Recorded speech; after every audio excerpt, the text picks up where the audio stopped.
আজকে বুঝতে হবে যে ওর জন্য দলটা সর্বনাশ হয়েছে, সেটা যদি না বোঝে তাহলে আর কিছু করার নেই। ওর অ্যাটিটিউড, ওর অ্যারোগেন্স। আমি হচ্ছে পশ্চিমবাংলার নাম্বার 1 সৎ পলিটিশিয়ান, আমি বলে দিলাম। আর ওর জন্য আজকে আমাদের চোর চোর চোর চোর চোর চোর শুনতে হচ্ছে। Life is under threat. যেখানে যাচ্ছে সেখানে কেউ না কেউ ইয়ে করছে। পরশুদিনে এয়ারপোর্টে চোর চোর করে দৌড়ে এসছে। দিদি অভিষেককে নিয়ে চললো, অভিষেককে নিয়ে চলুক, আমাকে দরকার নেই। আর অভিষেককে বাদ দিয়ে দিদি চলে যদি, আমি দিদির পাশে আছি। অভিষেক বন্দ্যোপাধ্যায় এয়ার কন্ডিশন ঘরে থাকার ছেলে। অভিষেক বন্দ্যোপাধ্যায় তো জানে না কত পরিশ্রম করতে, কি করতে হয়। ও সবাইকে ধরে নিয়েছে ওর ক্যামাক স্ট্রিটের এমপ্লয়ি। হবে না এসব, আমি পারবো না। আমিও সহ্য করতে করতে একটা সময়ের একটা ইয়ে এসে গেছি। 2022-এ আমি এই কথা বলেছি, আপনাদের সবাইকার কাছে সেই ভিডিও আছে। নতুন করে আমি কিছু বলছি না। আজকে এই বিপদের দিনে দাঁড়িয়ে আমি দিদির পাশে আছি। তাকে পর্যন্ত কিভাবে রেসপেক্ট করতে হয় সে জানে না।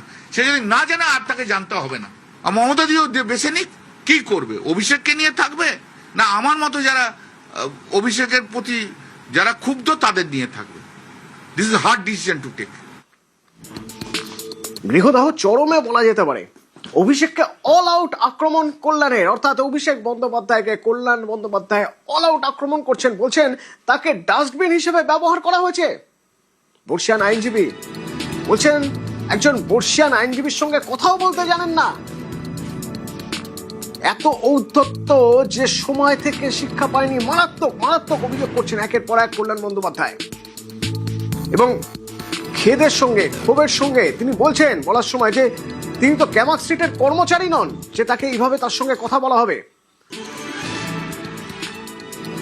বলছেন যে সবাইকে এই ক্যামাক স্ট্রিটের কর্মচারী ভাবে এবং অভিষেকের জন্যই দলের সর্বনাশ।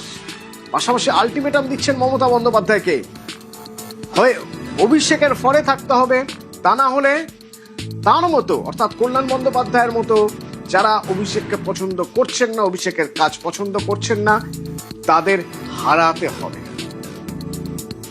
অর্থাৎ তারা মমতার কাছ থেকে সরে যাবেন। অভিষেকের ঔদ্ধত্যের আচরণ নিয়ে সরব কল্যাণ। বলছেন এসি ঘরে থাকার ছেলে,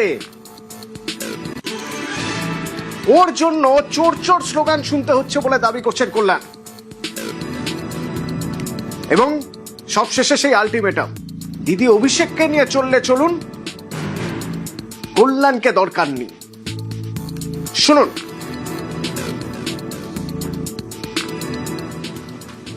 সিআইডি নিয়ে একটা মামলা ছিল। সিআইডি যে ডেকে পাঠিয়েছে, নোটিশ দিচ্ছে উইটনেস হিসেবে, সেটা ক্রিমিনাল ডিভিশনে আমি মামলা ফাইল করেছি।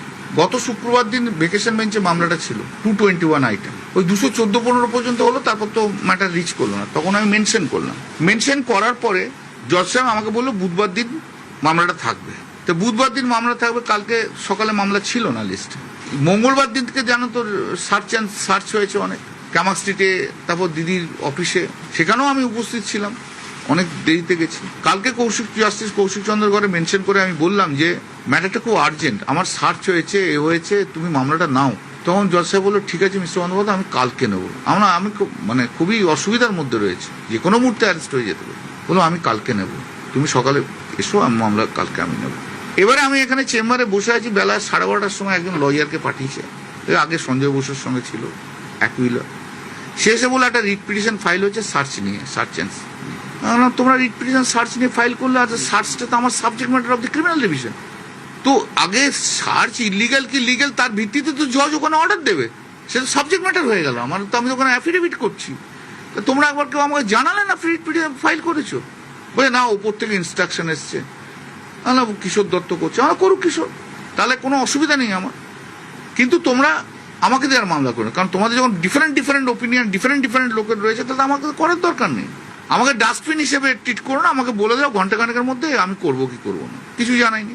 আমি সন্ধ্যেবেলায় কালকে পড়ে আবার রেডি হলাম, যে মামলা করতে কিছু যখন জানাইনি। রাত্রি 12:30টার সময় আমার ছেলেকে টেক্সট করে বলেছে যে আমাকে থাকার দরকার নেই, অয়ন ভট্টাচার্য থাকবে। তো আমি মামলা ছেড়ে দিয়েছি। এত জুনিয়র ছেলেরা থাকবে, আমি 45 ইয়ার্স প্র্যাকটিস, একটা সিনিয়র লয়ারের সঙ্গে কিভাবে কথা বলতে হয় সেটা কিছু জানে না। এত অ্যারোগেন্সের কি আছে? সময় থেকে শিক্ষা পেল না? আমি তো ক্যামাক স্ট্রিটের এমপ্লয়ি নই। আজকে বুঝতে হবে যে ওর জন্য দলটা সর্বনাশ হয়েছে, সেটা যদি না বোঝে তাহলে আর কিছু করার নেই। ওর অ্যাটিটিউড, ওর অ্যারোগেন্স।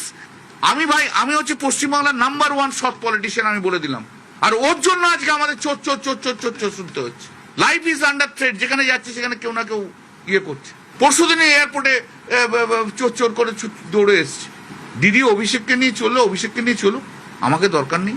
আর অভিষেককে বাদ দিয়ে দিদি চলে যদি, আমি দিদির পাশে আছি। অভিষেক বন্দ্যোপাধ্যায় এয়ার কন্ডিশন ঘরে থাকার ছেলে। অভিষেক বন্দ্যোপাধ্যায় তো আর জানে না কত পরিশ্রম করতে কি করতে হয়। ও সবাইকে ধরে নিয়েছে ওর ক্যামাক স্ট্রিটের এমপ্লয়ি। হবে না এসব, আমি পারবো না।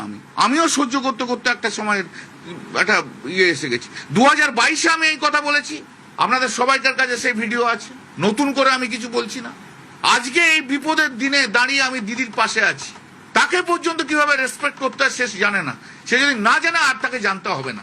আর মমতা দিও বেছে নিক, কি করবে? অভিষেককে নিয়ে থাকবে, না আমার মতো যারা অভিষেকের প্রতি যারা ক্ষুব্ধ তাদের নিয়ে থাকবে। This is hard decision to take. Ultimatum দিচ্ছেন এবং বলছেন যে তার মতো এতদিন ধরে রাজনীতি করে আসা একজন মানুষকে অভিষেকের জন্য চোর চোর শুনতে হচ্ছে। কোন দিনের কথা বলছিলেন? সেই এয়ারপোর্টের সেদিনের সেই ভিজুয়াল দেখুন।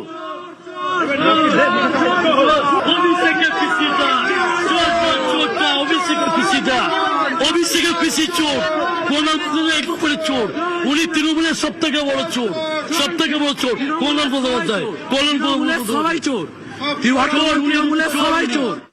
দেখুন চোর বলছেন ভাই আমাকে, ঠিক আছে চোর বলছেন কেন?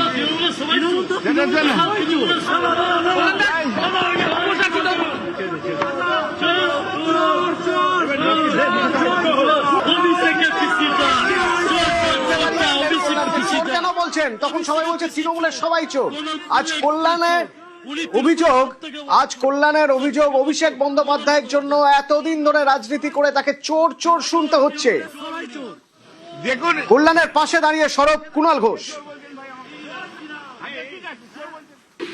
আমি অভিষেককে যথেষ্ট ভালোবাসি এবং নেতা হিসেবে শ্রদ্ধা করি এবং তাকে আমি দলের নেতা হিসেবে সম্মান করি, কিন্তু আমি কল্যাণ বন্দ্যোপাধ্যায় আমার সিনিয়র নেতা, তার কোনো কথাকে আমি কন্ট্রাডিক্ট করব না।